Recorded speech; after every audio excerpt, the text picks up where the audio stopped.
अमित शाह जी ने एक प्रोविज़न लाया है क्रिमिनल लॉ में कि 0 एफआईआर से आप इंडिया के, हिंदुस्तान के, भारत के कोई भी पुलिस स्टेशन में एफआईआर कर सकते हो, और वो पुलिस स्टेशन फिर कंसर्न पुलिस स्टेशन में एफआईआर ट्रांसफ़र करता है, लेकिन वो भी उन्होंने नहीं किया। दिवाली वेकेशन होता है तो गुजरात के जो लोग होते हैं वो ज़्यादातर घूमने जाते हैं भारत के सभी राज्यों में। कहीं भी जाते हैं, राजस्थान जाते हैं, जम्मू कश्मीर जाते हैं, सिक्किम जाते हैं, बहुत सारी जगह जाते हैं, लेकिन कहीं पे ऐसा अनुभव लोगों को होता है कि गुजरात में कभी सुना नहीं, गुजरात में कभी कुछ देखा नहीं, ऐसी घटनाएं हो जाती है कि वहाँ लोग आपको लूट लेते हैं, आपके फैमिली को नुकसान पहुंचा सकते हैं, आपको नुकसान पहुंचा सकते हैं। ये बात मैं आज इसलिए कर रहा हूं कि सूरत के बहुत फेमस इंडस्ट्रियलिस्ट आशीष भाई गुजराती उनके फैमिली के साथ अभी राजस्थान गए थे। उनके साथ ऐसी ही घटना बनी कि उनके पास लूट हो गई। तो उनका एक्सपीरियंस, वो क्या सजेशन देते हैं, उनके साथ क्या क्या हुआ, वो सब बारे में बात करेंगे। इससे पहले आशीष भाई के बारे में थोड़ी बात बता दूं। आशीष भाई SGCCI the southern Gujarat chamber of commerce और इंडस्ट्रीज के पूर्व प्रमुख रहे और पांडिस्टरा इंडस्ट्रियल एसोसिएशन के प्रमुख भी है, और उनका सूरत में बहुत अच्छा नाम भी है। आशीष भाई, अभी आप राजस्थान टूर पे गए थे तो आपके साथ ऐसी घटना हुई जो बहुत ही गंभीर थी, और गनीमत समझिए कि आप बच गए। आपको पैसा आपका शायद गया, आपको थोड़ा बहुत नुकसान हुआ, लेकिन आप और आपका फैमिली का जीव बच गया। तो वो घटना क्या थी, उसके बारे में हमको जानना है। वही था, वो 26 तारीख को लापाचम का दिन था। तो जनरली अगर हम ट्रैवल करते तो सुबह सुबह निकल जाते हैं, लेकिन वो मुहूर्त करने के बाद मैं और मेरा फ्रेंड का फैमिली निकले 2 गाड़ी में, और करीब 11:15 का समय था रात को। पिपली गांव जो उदयपुर से 55 किलोमीटर पहले, जहाँ पे थोड़ा मुझे तब यूरिक एसिड का प्रॉब्लम था, तो यूरिन करने के लिए मैंने साइड पे गाड़ी खड़ी कर दी। तब मैं ड्राइव कर रहा था, और बाद में मैंने मेरे फ्रेंड का लड़का था, उसको बोला तू ड्राइविंग सीट पे आ जा, आगे तू ड्राइव कर लेना। और थोड़ा गाड़ी के पीछे 10-15 मीटर गया तो एक ही मिनट में 4 लड़के आए बाइक पे, और उन्होंने सब चेहरा वेहरा ढका हुआ था और हाथ में लकड़ी थी, और तुरंत ही बोले जो भी है पैसा वैसा वो सब दे दो। वॉलेट तो उन्होंने खुद ने निकाल दिया, कैश भी था मेरे दूसरे जेब में, वो निकाल दिया, और वो फिर दूसरा कैश मैंने भी दे दिया। लेकिन वो इसमें से एक लड़का फिर वहाँ गया गाड़ी के पास, और वहाँ मेरे वाइफ और मेरे फ्रेंड की वाइफ और मेरे लड़का, उनको भी बोला कि आप बाहर निकल जाओ, नहीं तो मैं इनको ये मार डालूँगा। लेकिन मेरे फ्रेंड के लड़के ने वो थोड़ा आगे गाड़ी की, और मेरी वाइफ ने बोला उसको कि गाड़ी थोड़ा वो कर दो, जैसे बैरिकेड लगता है हाईवे पे, तो हाईवे ब्लॉक हो जाए ऐसा करो।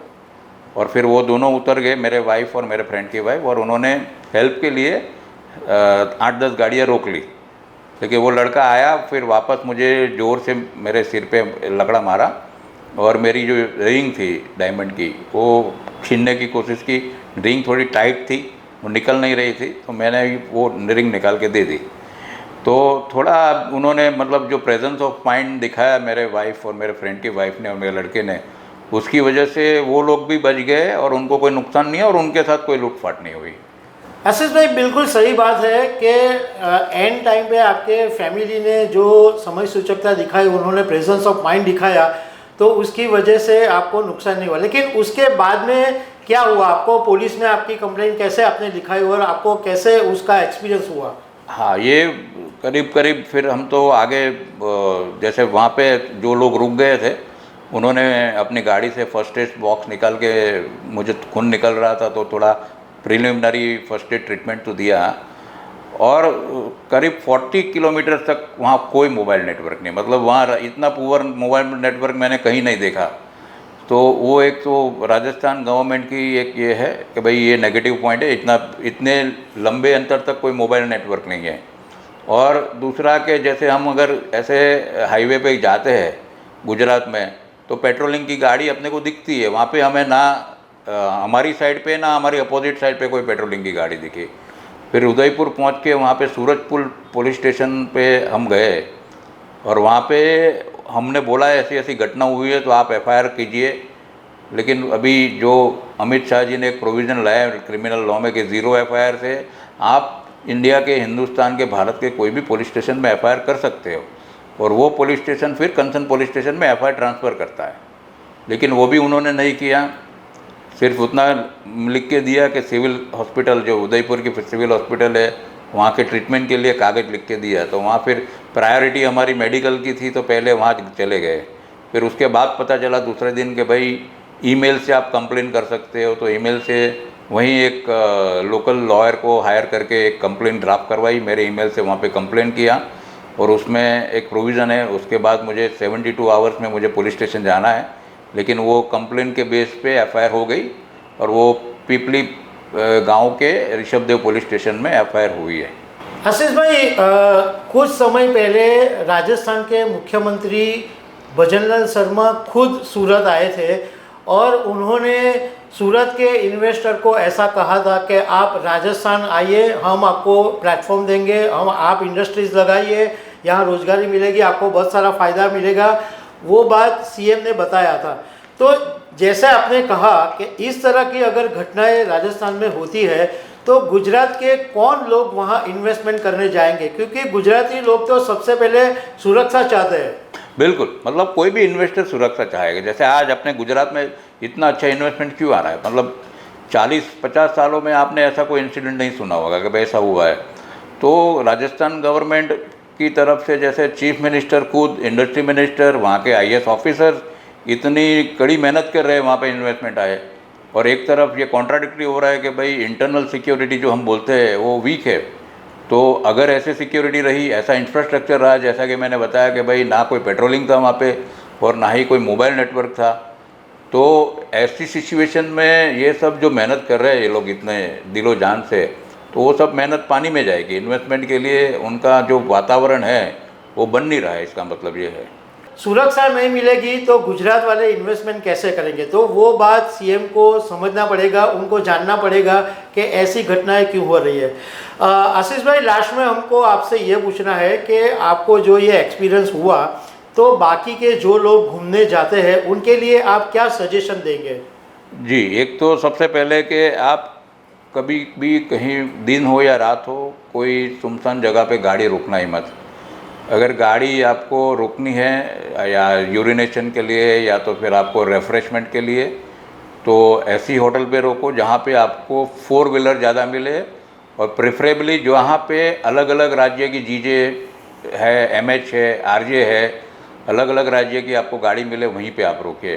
कोई भी एक राज्य की अगर गाड़ी मिलेगी तो वहाँ पे भी मत रोकिए, और जहाँ ट्रक ज़्यादा है वहाँ पे भी मत रोकिए, या तो फिर ऐसे पेट्रोल पंप पे रोकिए जहाँ पे आपको 4 व्हीलर ज़्यादा हो। दूसरा कि आप जो डैशबोर्ड कैमरा, मुझे आने के बाद पता चला कि भाई गाड़ी में एक डैशबोर्ड कैमरा लग सकता है एक्सटर्नली, जो आगे पीछे अगर वो आप कैमरा लगाओगे तो ये जो घटना होती है उसका रिकॉर्डिंग बाय डिफ़ॉल्ट होता है, मतलब रिकॉर्डिंग चालू ही होता है, और ये जीपीएस बेस्ड, मतलब आपका लोकेशन, परफेक्ट लोकेशन भी आ जाता है। तो ये आप एविडेंस के तौर पे आप पुलिस में दे सकते हो, पूरी घटना रिकॉर्ड हो सकती है, अंधेरे में भी हो सकती है, ऐसे कैमरा है। तो आप कैमरा बिल्कुल लगवा दीजिए। मैं भी, मेरी 3 गाड़ी है उसमें लगवाने वाला हूँ। और तीसरा कि भाई आप चेक करो भाई आपका जो भी नेटवर्क वाला फ़ोन है वही फ़ोन इस्तेमाल करें। मेरा वोडाफ़ोन था, मेरे वाइफ के पास भी वोडाफ़ोन था, लेकिन दूसरा गवर्नमेंट को भी ये देखना पड़ेगा भाई वहाँ पे नेटवर्क की सुविधा हो गवर्नमेंट के। तो बस यही है, वापस बोलता हूँ कि गाड़ी कोई भी अनजान जगह पे दिन हुआ है रात हो, रोकिए ही मत। आशीष भाई ने जो बात बताई वो बहुत ही इम्पोर्टेंट और काम की है, क्योंकि आप घूमने जाओ तो आपको ऐसे टाइम अगर आपके साथ कोई घटना बन जाए तो इमीडिएटली आप इतने डर जाओगे कि आपको याद ही नहीं आएगा कि क्या करें। लेकिन अगर आपने ऐसी बातें सुनी हो तो आपको याद आए कि आप ऐसा कर सकते हैं। आशीष भाई, थैंक यू वेरी मच, आपने अपने इम्पोर्टेंट बात शेयर करने के लिए। जी, थैंक यू, शुक्रिया।